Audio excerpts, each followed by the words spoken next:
Best bites forever.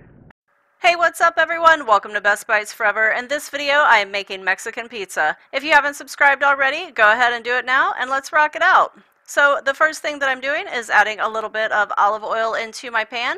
I'm going to let that heat up just for a second and then I'm adding in some sofrito. So if you don't know what this is, it is a combination of onions, bell peppers, garlic, and recao or cilantro, and it is the beginning of Puerto Rican food. If you happen not to have any sofrito in the house, go ahead and add in 3 cloves of garlic, 1 chopped up bell pepper, 1 chopped up onion, and cilantro to your own taste, along with a little bit of kosher salt and freshly ground black pepper.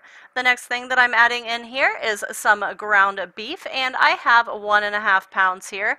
I've also added some kosher salt onto the top of that, probably around a teaspoon to a teaspoon and a half, and a little bit more freshly ground black pepper. I'm going to go ahead and start chopping that down into my sofrito so that they are cooking together and getting all delicious. Once I have my meat nice and browned, I am ready to add in my refried beans. Now, you have a choice here. If you would like to keep your beans separate and do them spread onto your tortillas, that is totally up to you. But I personally like to add my refried beans into my meat because that kind of helps the little bits of ground beef not fall off of your Mexican pizza when you're eating it. It just kind of acts a little bit more like a glue and holds the whole thing together, and I like the way that it tastes and comes together that way.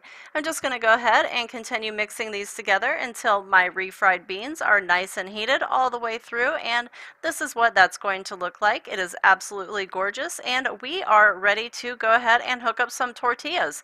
I went ahead and put my husband to work to do that because we were making them homemade, but you can also buy them at the store, of course. So you want to make sure though that you crisp your tortillas up. We chose to do that on a flat top. You could also do it in a dry skillet, or you could fry them if you wanted to. Once you have your nice crispy tortillas, go ahead and give them a layer of either Taco Bell sauce or something like that, some sort of taco sauce. I am using enchilada sauce today, and of course you can make that homemade if you are feeling ambitious, but I wasn't on this particular evening. I went ahead and added a layer of those delicious meat and bean combo situation, and then I have put down another nice crispy tortilla and of course some more of that delicious sauce. Go ahead and hook it up however you want beyond that. Some cheese, some green chilies. Sorry for the camera movement, but hey, it happens sometimes, right? So top it off how you want. Put it into the oven or microwave to go ahead and melt everything down. I'm also going to add on some green onions. Once it's nice and melty, this is what it is going to look like, and this is ready to serve.